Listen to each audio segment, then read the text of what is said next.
والصلاة والسلام على سيد الأنبياء والمرسلين وعلى آله وأصحابه أجمعين.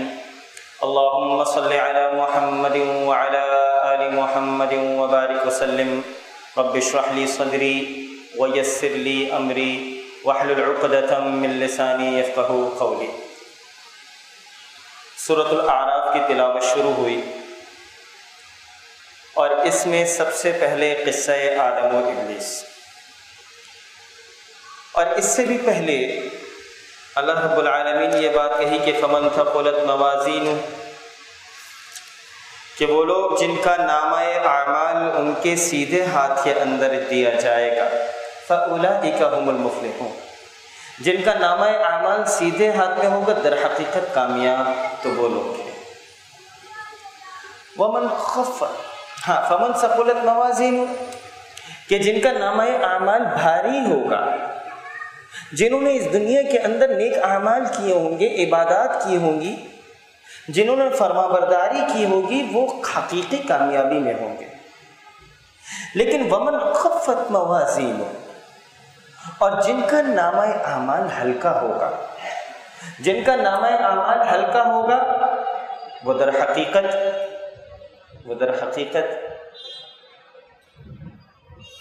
جہنم میں جانے والے ہوں گے، خسارے والے لوگ ہوں گے. اس کے بعد حضرت آدم علیہ السلام اور ابلیس کا تذکرہ ہوا کہ اللہ رب العالمین نے فرشتوں کو، اور ابلیس در حقیقت جن تھا لیکن وہ چونکہ فرشتوں کے ساتھ رہتا تھا، تو جب خلقت ہوئی، آدم علیہ السلام کی تخلیق ہوئی، تو اس کے بعد فرشتوں سے اور ابلیس سے بھی سب سے کہا کہ سب کے سب سجدہ کریں. تو آدم کو سجدہ کرنے کے لیے ابلیس نے منع کر دیا اور اس نے کہا کہ انا خلقتنی من نار، کہ میں تو آگ سے پیدا ہوا ہوں، وخلقتہ من طین، یہ مٹی سے پیدا ہوا ہے، میں برتر ہوں، میں کیوں اسے سجدہ کروں. یہاں یہ بات سمجھنے کی ہے کہ وہ یہ سمجھ رہا تھا کہ اگر ہم اس کو سائنٹیفک وے میں بھی دیکھیں تو آگ مٹی سے برتر نہیں ہے، لیکن جو پہلا گناہ ہوا، وہ گناہ جو تھا وہ تکبر، غرور کا گناہ تھا. اس نے سجدہ نہیں کیا، اور پھر اس نے اللہ تعالیٰ سے بات کیا کر رہا ہے. وہ کہتا یہ ہے، جب اللہ رب العالمین نے اس کے اوپر لعنت کی، اور جب اللہ رب العالمین کی طرف سے اس کے اوپر یہ کہ وہ اب اس دربار سے نکل جائے، تو اس نے اللہ تعالیٰ سے کیا کہا؟ وہ اللہ رب العالمین سے کہتا یہ ہے کہ ثم لآتینہم من بین ایدیہم ومن خلفہم وعن ایمانہم وعن شمائلہم، میں اب ان کے اوپر حملہ کروں گا، ان کے آگے سے بھی کروں گا، ان کے پیچھے سے بھی کروں گا، ان کے دائیں اور بائیں سے بھی. اس انسان کو جس کی وجہ سے مجھے اس دربار سے نکلنا پڑ رہا ہے، اس کو میں نہیں چھوڑوں گا. اور ایک ڈیمونسٹریشن ہو گئی. آدم اور حوا کو جنت میں بھیجا، اور اللہ تعالیٰ نے یہ کہہ کر بھیجا کہ جو کھانا ہے کھاؤ، جو پینا ہے پیو، بس صرف ایک یہ جو درخت ہے اس کے قریب بھی نہ جانا، وَلَا تَقْرَبَا هَٰذِهِ الشَّجَرَةَ. اب یہ شیطان آیا اور کہنے لگا کہ دیکھو، یہ جو تمہیں منع کیا ہے نا، یہ پھل کھانے سے، یہ درخت کھانے سے، اس کی وجہ یہ ہے کہ کہیں ایسا نہ ہو کہ تم فرشتے بن جاؤ، چونکہ اس کے کھانے سے تم فرشتوں کے اندر شامل ہو جاؤ گے اور تمہاری زندگی ہمیشہ ہمیشہ والی ہوگی، تو کھا لو، تمہیں ہمیشہ کی زندگی مل جائے گی. اچھا، انسان آدم علیہ السلام اس وقت یہ سمجھ رہے تھے کہ یہ چونکہ زیادہ علم والا ہے، وہ اس کے بہلاوے میں، اس کے پھسلاوے میں آ گئے، اور جس چیز سے اللہ تعالیٰ نے منع کیا تھا وہ چیز شیطان نے کہا تھوڑا سا کھا لو. یہی تو کہتے ہیں نا، تھوڑا سا چکھ لو، اور انسان نے چکھ لیا. اور پھر اس کے بعد آدم اور حوا دونوں کی شاہی پوشاک اتر گئی. یہ جو لباس تھا، جس لباس سے انہوں نے اپنے جسم کو ڈھانکا ہوا تھا، تو اس کے کھانے سے فوراً ان کی شاہی پوشاک اتر گئی اور وہ پھر پتوں سے دونوں اپنے جسموں کو ڈھانکنے لگے اور ان کو یہ احساس ہو گیا کہ انہوں نے کوئی غلطی کی ہے، انہوں نے کوئی نافرمانی کی ہے۔ اب اس نافرمانی کے بعد آدم اور حوا کو دونوں کو ندامت تھی، کمزوری ارادہ کی وجہ سے یہ نافرمانی ہوئی تھی۔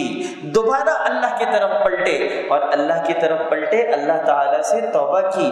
اور یہاں پر بات یہ دیکھیں کہ وہ جو توبہ کرنے کے جو الفاظ ہیں جو پہلے بارے میں آئے تھے کہ فَتَلَقَّى آدَمُ مِن رَّبِّهِ كَلِمَاتٍ فَتَابَ عَلَيْهِ، اس توبہ کرنے کے الفاظ بھی اللہ رب العالمین سے پوچھے کہ بتائیے کہ توبہ کس طرح کی جائے۔ اور وہ جو توبہ کرنے کے الفاظ اس قرآن میں آئے کہ ربنا ظلمنا انفسنا، اے پروردگار ہم نے اپنے نفس کے اوپر ظلم کیا ہے، ہم وہ لوگ ہیں جنہوں نے ظلم کیا ہے۔ وَإِن لَّمْ تَغْفِرْ لَنَا، تو معاف کرنے والا ہے، وَتَرْحَمْنَا، تو رحم کرنے والا ہے ہمارے اوپر، تو ہمیں معاف کرنے والا ہے، تو ہماری مغفرت اور رحم کرنے والا ہے۔ اگر تو نے مغفرت نہیں کی، اگر تو نے ہم پر رحم نہیں کیا تو لَنَكُونَنَّ مِنَ الْخَاسِرِينَ، ہم خسارے والوں میں سے ہو جائیں گے۔ جہاں یہ بات سمجھنے کی ہے کہ جب یہ پہلی تنبیہ آئی تو لباس اتر گیا، بے لباس ہو گئے۔ اور میں نے پہلے بارے میں بھی یہ بات بتائی تھی کہ بے لباسی در حقیقت یہ اللہ کے عذاب میں سے ایک شکل ہے۔ اب یہ بے لباسی چاہے مرد کرے یا یہ بے لباسی چاہے عورت کرے، دیکھیں انسان اور حیوان میں جو بنیادی فرق ہے وہ کس چیز کا ہے؟ آپ حیوانات کو، پرندوں کو، کسی بھی چیز کو لباس میں نہیں دیکھتے، یہ صرف انسان ہے کہ جس کو پہلے دن سے لباس دیا گیا۔ اس کا مطلب یہ ہے کہ کوئی اگر لباس پہن رہا ہے تو وہ انسان ہونے کی گواہی دے رہا ہے، لیکن اگر کوئی بے لباس ہو رہا ہے تو در حقیقت وہ انسان حیوان سے قریب تر ہوتا چلا جا رہا ہے۔ لیکن افسوس اس چیز کا ہے کہ آج کے معاشرے کے اندر لباس ایسا پہنا جا رہا ہے کہ جو در حقیقت لباس نہیں، بے لباسی ہے۔ اب میں اس کو کس طرح آپ کے سامنے اور زیادہ اس کی تفصیل میں جاؤں کہ مرد، نوجوان خاص طور پہ، کہ آج کل وہ جس طریقے کے کپڑے پہن رہے ہیں وہ زینت تو ہیں، لیکن وہ کپڑے در حقیقت ان کے جسم کو غیر محرم کی طرف جو ان کا جو عورہ ہے اس کو چھپاتے نہیں ہیں۔ اور بالکل اسی طریقے سے خواتین، وہ آج کل جو وہ ٹائٹس جو آ گئی ہیں، میں تھوڑا سا اوپن ہو کر بات کر رہا ہوں چونکہ خواتین بھی موجود ہیں، وہ شاید لباس سے زیادہ بے لباسی ہے۔ اور پہننے والا جب پہنتا ہے تو وہ اس کے ذہن میں یہ ہوتا ہے کہ لوگ اسے دیکھیں گے، لوگوں کو دکھانے کے لیے۔ میرے بھائی، میں آپ کو یہ بات بتاؤں کہ ہم نے جب دعویٰ کا کام شروع کیا، جب میں سویڈن میں تھا، تو اس وقت مسجد کے اندر الحمدللہ سلسلہ شروع ہوا اور نوجوان لڑکے بھی آ رہے تھے اور نوجوان لڑکیاں بھی آ رہی تھیں۔ تو جو نوجوان لڑکیاں اس دعویٰ کے اندر، ان پروگرامات کے اندر آنا شروع ہوئیں، اس وقت وہ بے لباسی والا لباس پہنتی تھیں، لیکن جب وہ مسجد میں آ رہی تھیں تو ہم نے ان سے کچھ کہا نہیں، بس مسجد کے اندر اچھے سے وہاں پر اسکارف، وہاں پر پراپر حجاب وہاں پر ہم نے رکھ دیے۔ اور صرف 2 سے 3 مہینے کے اندر وہ لڑکیاں جو بے لباسی کے اندر تھیں، اللہ تعالیٰ نے ان کو توفیق دی کہ وہ لڑکیاں ماشاء اللہ باقاعدہ حجاب اور نقاب کی طرف وہاں پر آ گئیں۔ صرف 2-3 مہینے۔ جب اللہ تعالیٰ دلوں کو پلٹتا ہے تو میں اپنی بہنوں سے یہ کہنا چاہتا ہوں کہ یورپ میں جو لڑکیاں اور خواتین ہیں، جب ان کا دل اللہ رب العالمین کی فرمانبرداری کے لیے آتا ہے تو وہ وہاں پر بیٹھ کر، جہاں پر وہ سب کچھ کر سکتی ہیں، ہر چیز کو قربان کر دیتی ہیں۔ میں نے ایسی عورتوں کو اور خواتین کو دیکھا ہے، آپ یقین جانیے ان لوگوں کی نظریں جس طرح نیچے ہوتی ہیں، وہ جس طریقے سے چل رہی ہوتی ہیں، ایسا لگتا ہے کہ یہ وہ عورتیں ہیں کہ جو قرون اولا کے اندر ہوا کرتی ہوں گی کہ کس طریقے سے اللہ کے نبی صلی اللہ علیہ وسلم کے الفاظ کو سنا اور فرما برداری کے اندر آ گئی۔ میرے بھائی، لوگوں کو بدلتے ہوئے میں نے دیکھا ہے، میں نے نوجوانوں کو بدلتے ہوئے دیکھا ہے، تو اس لیے میرے بھائی عمر کے کسی حصے کے اندر بھی ہیں، آپ مرد ہیں، آپ عورت ہیں، آپ جس عمر کے حصے کے اندر ہیں، اللہ رب العالمین کے سامنے صرف توبہ کے ہاتھ پھیلانے ہوں گے، اس کے سامنے گڑ گڑانا ہوگا، اپنی ندامت کا، اپنی فقیری کا، اپنی عاجزی کا اظہار کرنا ہوگا۔ رب العالمین تو سارے گناہوں کو معاف کرنے والے ہیں۔ اور یہاں پر بھی جب آدم علیہ السلام نے گناہ کیا تو اللہ نے ان کے گناہوں کو، یہ جو معاملہ تھا اس کو پھر معاف کیا، اور اللہ نے ان کو اس جنت سے نکالا، جنت سے کہا کہ اب تمہارا جو گھر ہے وہ یہ زمین ہے، اس زمین میں تم اور شیطان کا اب معاملہ چلتا رہے گا۔ میرے بھائی، اب چاہیں آپ تو آپ رحمان کی فرما برداری کریں، اتباع کریں تو رحمان کی کریں، اور اگر رحمان کی اتباع نہیں ہوگی تو یقین جانے وہ شیطان کی اتباع ہوگی۔ اس کے بعد آگے چل کر یہ بات آئی کہ جو جنت والے ہیں، میں اس کا ایک ترجمہ صرف آپ کے سامنے، بہت ہی آسان اور سلیس ترجمہ ہے کہ اہل جنت اہل دوزخ کو پکاریں گے کہ ہم سے جو ہمارے رب نے وعدہ فرمایا تھا ہم نے تو اس کے واقعے کے مطابق پایا۔ قالوا نعم، سو تم سے جو تمہارے رب نے وعدہ کیا تھا تم نے بھی اس کو واقعے کے مطابق پایا۔ وہ جہنم والے کہیں گے نعم، ہاں ہاں۔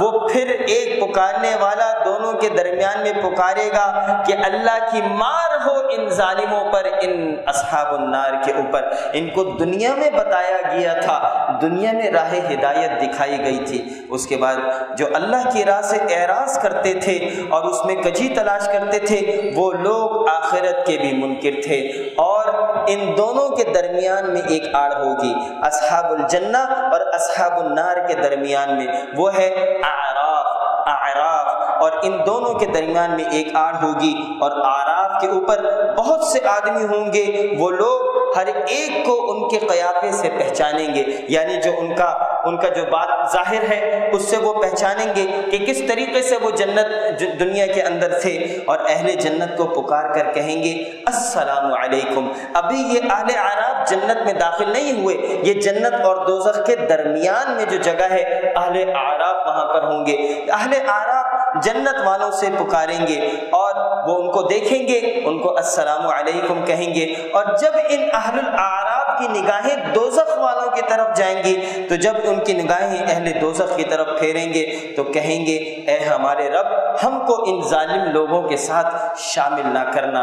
اور پھر اہل اعراف بہت سے آدمیوں کو جن کو کہ ان کے قیافے سے پہچانیں گے، پکاریں گے، کہیں گے کہ تمہاری جماعت اور تمہارا اپنے کو بڑا سمجھنا تمہارے کچھ کام نہ آیا۔ وہ دیکھیں گے کہ جہنم میں کون کون ایسے لوگ ہیں، بڑے بڑے سردار ہوں گے، بڑے بڑے لیڈر ہوں گے جو اس دنیا کے اندر لوگوں کی رہنمائی کا کام کرتے تھے، ان کا ٹھکانہ وہاں پہ جہنم ہوگی۔ اہل الاعراف ان کو دیکھ کر پہچان لیں گے، اچھا یہ وہ ہے، یہ وہ والا لیڈر ہے، یہ وہ والا لیڈر ہے جو وہاں پر کیا کیا کیا کرتا تھا۔ یہ اہل اعراف ان کو اس طریقے سے دیکھیں گے، اور پھر کیا یہ وہی ہیں جن کی نسبت تم قسمیں کھا کر کہا کرتے تھے کہ اللہ تعالیٰ ان پر رحمت نہ کرے گا، ان کو یوں حکم ہوگا کہ جاؤ جنت میں تم پر نہ کچھ خوف ہے اور نہ تم مغموم ہوگے۔ اب یہاں پر دوزخ والے جنت والوں سے ایک ندا کر رہے ہیں، وہ لوگ کہ جن کا نامہ اعمال ان کے بائیں ہاتھ میں ہے، وہ لوگ جن کا نامہ اعمال ہلکا ہے، وہ لوگ کہ جو خسارے والے تھے، وہ جو دوزخ والے تھے۔ یہ الفاظ تو سنیں، وَنَادَى أَصْحَابُ النَّارِ أَصْحَابَ الْجَنَّةِ، یہ اصحاب النار اصحاب جنت سے کہیں گے کہ ان افیضوا علینا من الماء، ان افیضوا علینا من الماء، تھوڑا سا اگر کچھ پانی ہو، تھوڑا سا اگر تھوڑا پانی ہو تو ہمارے اوپر ڈال دو، ہم جل رہے ہیں اس دوزخ کے عذاب، اس کی گرمی کے اندر ہم جل رہے ہیں، تھوڑا سا پانی ہو تو ذرا دے دو۔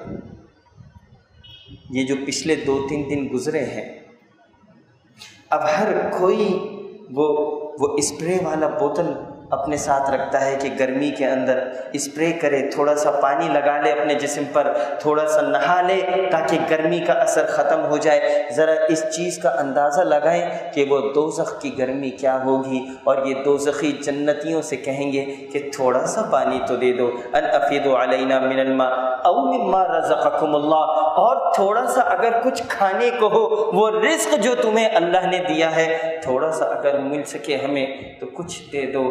میرے بھائی وہ دن ہوگا کہ کوئی چیز اس دن کام نہیں آئے گی۔ اس کے بعد آگے چل کر بیان ہوتا ہے، ہاں یہاں پر یہ بات بھی تھی کہ جنت میں داخل ہونے سے پہلے اللہ تعالیٰ جنتیوں کے وَنَزَعْنَا مَا فِي صُدُورِهِم مِّن غِلٍّ، یہ جو دلوں کے اندر کدورت ہے اللہ تعالیٰ اس کدورت کو نکال دے گا۔ جنت میں داخل ہونے سے پہلے دلوں میں جو آپس میں جو کدورت تھی اللہ تعالیٰ اس کو نکال دے گا۔ اہل علم اور علماء کہتے ہیں کہ اگر جنت میں جانے سے پہلے اس دل کی کدورتوں کو اللہ نکال دے گا تو پھر اگر تم اس دنیا کو جنت بنانا چاہتے ہو تو اپنے دلوں سے ایک دوسرے کی جو کدورت ہے اس کو نکال دو، اپنے دلوں کو وائپ آؤٹ کر دو۔ لوگوں کی کمیاں کوتاہیاں لوگوں کے اوپر تنقید کیوں کرو؟ محبت سے ان ساری چیزوں کو تبدیل کر دو کہ جب جنت میں جانے سے پہلے اللہ تعالیٰ اس کدورت کو اس جسم سے نکال دے گا، اس دل سے نکال دے گا، ان سینوں سے اللہ تعالیٰ نکال دے گا۔ اس کے بعد تذکرہ ہوا قوم نوح کا کہ ہم نے حضرت نوح علیہ السلام کو بھیجا،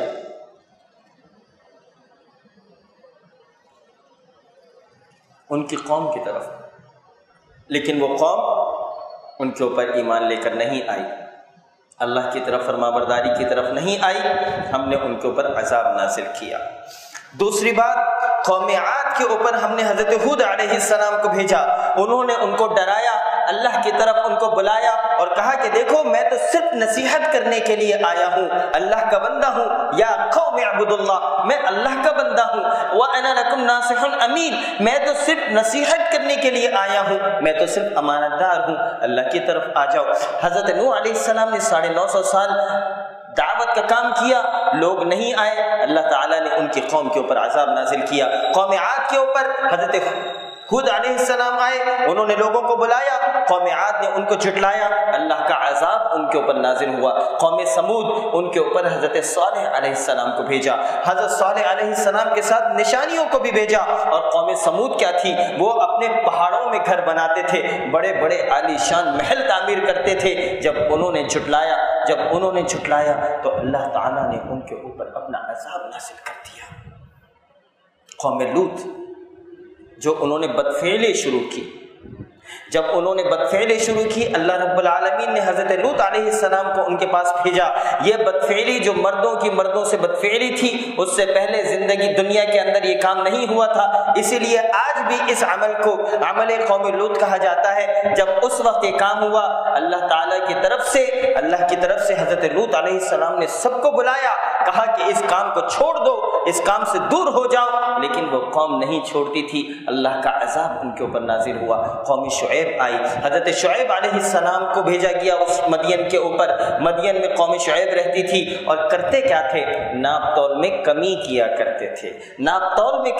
کرتے تھے۔ حضرت شعیب علیہ السلام نے ان کو روکا، کہا کہ دیکھو یہ کام نہ کرو، اللہ رب العالمین کی عبادت کرو۔ یہ قوم شعیب، انہوں نے حضرت شعیب علیہ السلام کو جھٹلایا، اللہ کا عذاب اس قوم کے اوپر نازل ہوا۔ اور پھر اس کے بعد تذکرہ آتا ہے حضرت موسیٰ علیہ السلام کا۔ لیکن اس سے پہلے میں آپ کو ایک خاص بات بتاؤں، اس تذکرے سے پہلے اللہ تعالیٰ کہتا ہے کہ ہم نے بستی والوں کو، اس کے لیے ہم نے انبیاء بھیجے، اس کے لیے ہم نے کتابیں بھیجی۔ لیکن یہاں ایک بات آئی کہ دیکھو اگر یہ بستی والے دو کام کر لیں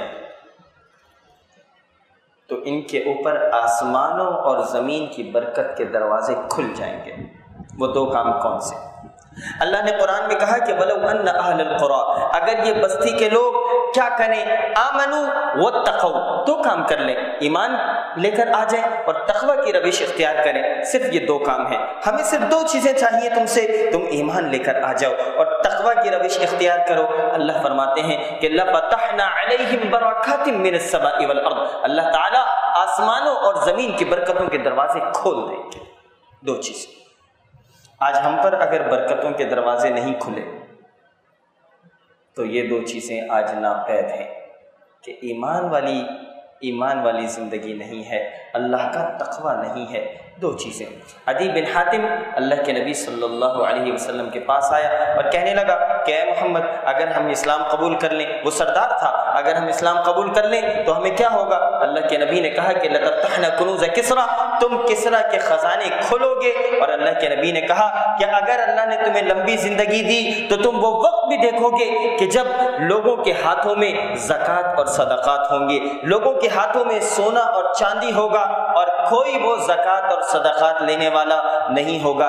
عدی بن حاتم کو اللہ نے لمبی زندگی دی۔ عدی بن حاتم نے وہ زمانہ عمر فاروق رضی اللہ تعالیٰ عنہ کے دور میں دیکھا کہ جب کسریٰ کے خزانوں کے اوپر مسلمانوں نے وہ کسریٰ کے خزانے فتح کیے، انہوں نے حضرت عمر فاروق کے زمانے میں وہ وقت دیکھا اور اللہ نے ان کو لمبی زندگی دی، لمبی زندگی تھی۔ جب اللہ کے نبی نے یہ الفاظ بولے تھے عدی بن حاتم سے، اپنی اس دنیا سے رخصت ہونے سے پہلے بولے تھے، 10 ہجری سے پہلے بولے تھے، 10 ہجری سے پہلے بولے تھے، عدی بن حاتم کو اللہ نے لمبی زندگی دی، لمبی زندگی دی، یہاں تک کہ 99 ہجری آ گئی، 99 ہجری آ گئی۔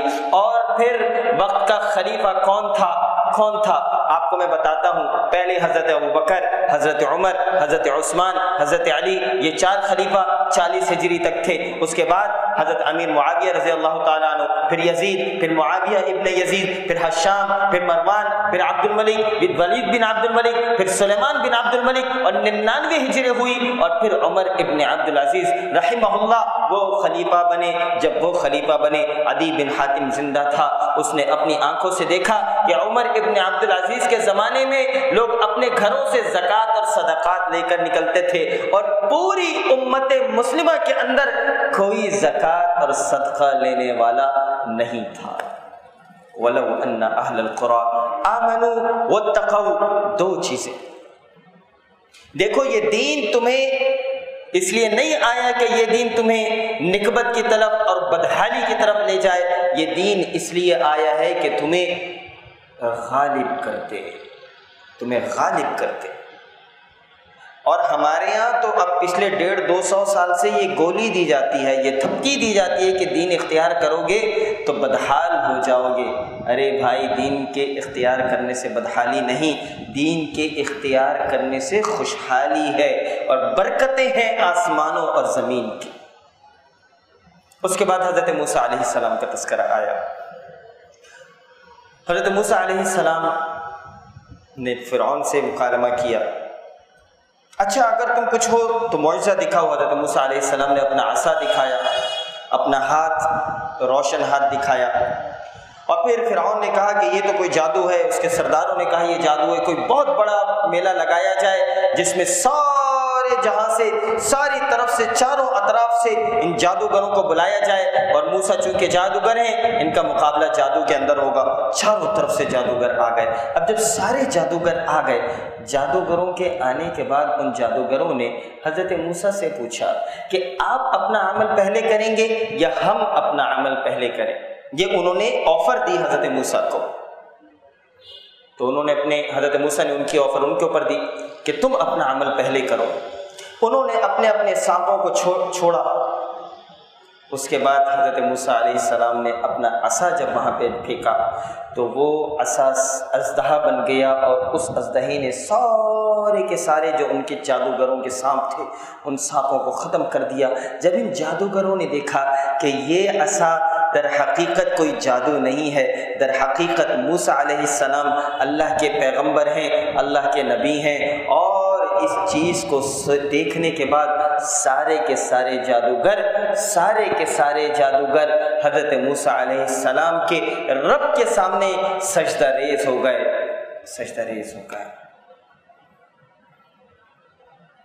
اور جب وہ سجدہ ریز ہوئے تو فرعون نے کہا کہ تم ہماری اجازت کے بغیر تم موسیٰ کو ماننے والے ہو گئے، تو ان سارے جادوگروں کو کہ وہ جادوگر جو تھوڑی دیر پہلے جہالت کے اندھیرے میں تھے، اللہ تعالیٰ نے ان کو نکال کر ولایت کی سب سے بہترین شہادت کے رتبے پر فائز کر دیا، اور فرعون نے ان جادوگروں کے ہاتھوں کو اور پیروں کو باندھ کر کاٹ دیا، ان کو سولی کے اوپر چڑھا دیا، اور وہ سارے کے سارے جادوگر جو جہالت کے ایک کونے کے اوپر تھے وہ ولایت اور شہادت کے رتبے کے اوپر فائز ہو گئے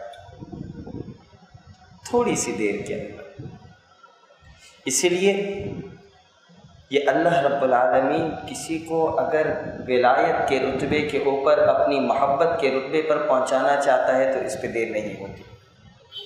اس کے بعد آگے چل کر قوم فرعون جو تھی بنی اسرائیل، وہ کہتے تھے کہ اے موسیٰ تمہارے آنے سے پہلے بھی ہم مسئلوں کے اندر تھے، تمہارے آنے کے بعد بھی ہم مسئلوں کے اندر ہیں، کیا فائدہ ہوا؟ تمہارے آنے سے پہلے بھی پریشانیاں تھیں، تمہارے آنے کے بعد بھی پریشانیاں ہیں۔ بہرحال حضرت موسیٰ علیہ السلام اپنی قوم کو لے کر نکلے اور فرعون ان کے پیچھے تھا، اور اللہ تعالی نے ان سب کو فرعون کو غرق کر دیا۔ اب یہ بنی اسرائیل جب صحرا کے اندر آئے، اب جب یہ گزرنے لگے تو حضرت موسیٰ علیہ السلام کو اللہ تعالیٰ نے کوہ طور پہ بلایا 40 دن کے لیے، اور پیچھے حضرت ہارون علیہ السلام کو پیچھے چھوڑ کے گئے۔ اب جب یہ جا رہے تھے تو جانے سے پہلے جب وہ سمندر سے باہر نکلے تو بنی اسرائیل کے لوگ جب باہر نکلے تو انہوں نے دیکھا کہ کچھ لوگ ہیں جو بتوں کی پرستش کر رہے ہیں، انہوں نے کچھ معبودان باطل بنائے ہوئے ہیں، کچھ بت بنائے ہوئے ہیں اور کچھ ان کے مجاور بنے ہوئے ہیں۔ تو اس قوم نے موسیٰ علیہ السلام سے کہا کہ اے موسیٰ ہمیں بھی کوئی ایسے بت اور ایسی کوئی مجاور بنا دو، ہمیں بھی کچھ۔ تو موسیٰ علیہ السلام نے کہا کہ تم میں ابھی تک شرک کی بو ابھی تک تم میں سے نہیں گئی، تم نے اپنی آنکھوں سے فرعون کو غرق ہوتے ہوئے دیکھا، اس کے باوجود اب تک تمہارے اندر سے شرک کی بو نہیں گئی۔ حضرت موسیٰ علیہ السلام 40 دن کے لیے گئے، پیچھے حضرت ہارون کو چھوڑ کے گئے۔ یہاں پہ پیچھے ایک آدمی تھا، اس کا نام تھا سامری، اور اس نے ایک چمتکار کیا، اس نے کچھ کیا اور ایک ایسا بچڑا بنایا جس میں سے کوئی آواز نکلتی تھی، کوئی ایسا ڈرامہ اس نے کیا کہ جو آواز نکلتی تھی، اور لوگوں سے کہا کہ دیکھو موسیٰ تو پتہ نہیں کہاں گئے ہیں، در حقیقت تو خدا جو خدا ہے وہ یہ بچڑا ہے۔ اور موسیٰ علیہ السلام کی غیر موجودگی میں یہ بنی اسرائیل جس نے خود اتنے معجزے دیکھے تھے اس کے باوجود پھر دوبارہ شرک کے اندر لگ گئے۔ پیچھے سے واپس حضرت موسیٰ آتے ہیں، حضرت ہارون علیہ السلام کی داڑھی کے بال پکڑتے ہیں، سر کے بال پکڑتے ہیں اور کہتے ہیں کہ تم نے ان کو روکا نہیں۔ تو موسیٰ علیہ السلام کو ہارون علیہ السلام کہتے ہیں کہ یبن لا تأخذ بلحیتی ولا برأسی، یہ آیت آئے گی 16ویں پارے میں، لیکن میں آپ کو یہیں بیان کر دیتا ہوں۔ یبن اے میری ماں کے بیٹے، لا تأخذ بلحیتی ولا برأسی، نہ میرے سر کے بال پکڑو، نہ میری داڑھی کو پکڑو، لا تأخذ بلحیتی ولا برأسی انی خشیت، میں تو اس خوف میں تھا، ان تقول فرقت بین بنی اسرائیل، میں یہ سمجھتا تھا یہ جتنے بھی لوگ تھے میں ان کو قتل کروا سکتا، میں ان کو سب کچھ کروا دیتا، ان کو یہاں سے دربدر کروا دیتا، میں سب کچھ کر لیتا، لیکن میں تو صرف اس خوف کے اندر تھا کہ ان تقول، کل تم خود مجھ سے آ کر کہو گے کہ فرقت بین بنی اسرائیل، تم نے بنی اسرائیل کو ٹکڑے ٹکڑے کر دیا، فرقہ فرقہ کر دیا۔ تو میرے بھائی وقت کا نبی اس نے شرک ہوتے ہوئے دیکھ لیا، لیکن قوم کو ٹکڑے ٹکڑے ہونے نہیں دیا، فرقہ واریت نہیں ہونے دی۔ جہاں پہ جو میں بتانا چاہ رہا ہوں آپ وہ مطلب سمجھ جائیں کہ اس وقت کے نبی نے اپنے سامنے شرک کو ہوتے ہوئے دیکھا لیکن فرقہ نہیں بننے دیا۔ میرے بھائی آج ہم بھی دین کے نام پہ فرقے نہ بنائیں۔ اللہ کے نبی صلی اللہ علیہ وسلم کی مختلف احادیث ہیں، مختلف طریقے ہیں، نماز پڑھنے کے مختلف طریقے ہیں۔ اللہ کے نبی صلی اللہ علیہ وسلم کے ان طریقوں کو اللہ تعالیٰ نے آج زندہ کیا ہوا ہے، لیکن اپنے دلوں کے اندر تعصب تعصب نہیں رکھیے گا۔ میں بباغِ دہن یہ بات آپ کے سامنے کر رہا ہوں۔ رفع یدین اللہ کے نبی صلی اللہ علیہ وسلم کی سنت ہے۔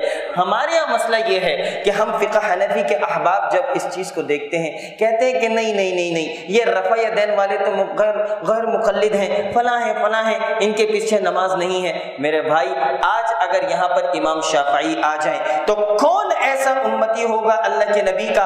آج امام احمد بن حنبل آ جائیں اور وہ یہاں کھڑے ہو کر امامت کریں تو کون ایسا بدبخت ہوگا جو امام احمد بن حنبل اور امام شافعی کے پیچھے نماز نہ پڑھے؟ وہ تو رفع یدین کرتے تھے۔ اسی لیے اس تعصب کو، اس فرقے کو، ان فرقہ بازیوں کو، ان دیوبندیوں، بریلویوں اور حدیثیوں کے نام کو، میرے بھائی، سب سے اہم جو چیز ہے وہ مسلمان ہونا ہے۔ مسلمان ہو جائیں، مسلمان ہو جائیں، قرآن و سنت کے اوپر عمل کرنا شروع کر دیں۔ یہ جو دلوں کے اندر تعصب آ گیا ہے، آج ایسے علماء کی ضرورت ہے، آج ایسے علماء کی ضرورت ہے کہ جو لوگوں کو ایک دوسرے کے ساتھ ملائیں۔ امت کو اس وقت تفریق کی ضرورت نہیں ہے۔ آگے چل کر اللہ کے نبی صلی اللہ علیہ وآلہ وسلم کے حوالے سے بیان ہوتا ہے۔ میں مختصر سی چند باتیں اب کروں گا کہ اللہ کے نبی صلی اللہ علیہ وسلم کے بارے میں آیا کہ ان کا ذکر تورات میں بھی ہے، ان کا ذکر انجیل میں بھی ہے۔ در حقیقت کتنی ایسی آیات ہیں تورات میں اور انجیل میں جو اللہ کے نبی صلی اللہ علیہ وسلم کی نبوت کا اعلان کرتی ہیں، لیکن یہ یہودی اور نصرانی اس کو نہیں مانتے۔ ان کے اوپر، ان کی آنکھوں کے اوپر پٹی بندھی جاتی ہے۔ وہ آئے گا 10,000 کا لشکر لے کر، 10,000 کا لشکر لے کر، اور اللہ کے گھر کو بتوں سے پاک کر دے گا، تکبیر کے نغمے بلند کرے گا۔ میرے بھائی، یہ فتح مکہ کا وقت نہیں تھا تو اور کب کا تھا؟ یہ تورات اور انجیل کے اندر اس طریقے کی بات ہے۔ تو میرے بھائی، اللہ کے نبی صلی اللہ علیہ وسلم کے لیے تو تورات اور انجیل کے اندر بھی نشانیاں موجود۔ اور پھر اس کے بعد ہم سب سے ایک اہم بات آئی، وہ یہ کہ دیکھو، ہم سب قرآن تو پڑھتے ہیں، ہم سب قرآن پڑھتے ہیں، یہ میرے اور آپ کے لیے ہے۔ کہیں ایسا نہ ہو کہ ہمارے دل جو ہے اس قرآن کو پڑھتے ہوئے نرم نہ ہو، ایسا نہ ہو۔ ایسا نہ ہو کہ یہ آنکھیں قرآن کو ہم دیکھیں لیکن در حقیقت ہم دیکھ نہ رہے ہوں، ہم سنیں لیکن در حقیقت ہم سن نہ رہے ہوں۔ یہ یہودی اور بنی اسرائیل کے، یہ یہودی اور عیسائی کیا تھے؟ یہ تلاوت کرتے تھے اپنی کتابوں کی، جو چیز ماننی ہوتی تھی مانتے تھے، جو چیز نہیں ماننی ہوتی تھی نہیں مانتے تھے۔ تو اللہ نے کیا کہا؟ اللہ رب العالمین نے کہا کہ دیکھو، لہم قلوب لا یفقہون بہا، ان کے دل تو ہیں لیکن ان کے دل فکر سے خالی ہیں۔ وَلَهُمْ أَعْيُنٌ لَا يُبْصِرُونَ بِهَا، یہ قرآن کو دیکھتے تو ہیں، یہ دیکھتے ہیں قرآن کو، لیکن در حقیقت یہ دیکھتے نہیں ہیں۔ وَلَهُمْ آذَانٌ لَا يَسْمَعُونَ بِهَا، یہ لوگ قرآن سنتے ہیں، یہ سنتے ہیں کتاب کو، یہ اللہ کی باتوں کو سنتے ہیں، لا يسمعون بها، لیکن در حقیقت وہ سنتے نہیں ہیں، نہیں سنتے۔ تو یہ جو چیزیں ہیں کہ دل بھی ہیں لیکن محبت سے، فکر سے، تقوی سے خالی ہیں۔ وہ دیکھتے ہیں لیکن در حقیقت دیکھتے نہیں ہیں، وہ اندھے ہیں، وہ سنتے ہیں لیکن در حقیقت وہ سنتے نہیں ہیں، وہ بہرے ہیں، وہ سنتے نہیں ہیں۔ یہ کون لوگ ہیں؟ اللہ تعالیٰ قرآن میں کہتا ہے اولئک کالانعام، اولئک کالانعام، یہ لوگ جانوروں کی مانند ہیں۔ جو قرآن کو دیکھتے ہیں، پڑھتے ہیں، سنتے ہیں، تراویح میں بھی سنتے ہیں، قرآن کو بار بار پڑھتے ہیں، لیکن در حقیقت قرآن کی نہیں مانتے، قرآن و سنت کی نہیں مانتے، قرآن سے اپنے آپ کو دور کر لیا۔ اولئک کالانعام، در حقیقت یہ جانوروں کی طرح ہیں۔ اگلے الفاظ ہیں بل ہم اضل، ان سے بھی بدتر ہیں، ان سے بھی بدتر۔ اللہ رب العالمین مجھے اور آپ کو قرآن و سنت کے اوپر عمل کرنے کی توفیق دے۔ یہ رمضان کا مہینہ ہے، اللہ تعالیٰ مجھے اور آپ کو رمضان کی برکتیں سمیٹنے اور قرآن کا حق ادا کرنے کی توفیق دے۔ میرے بھائی، قرآن کو سمجھیں، اس کو پڑھیں، اس کا حق ادا کریں۔ اقول قولی ھذا استغفر اللہ لی ولکم ولسائر المسلمین والحمد للہ رب العالمین۔ جزاکم اللہ خیرا۔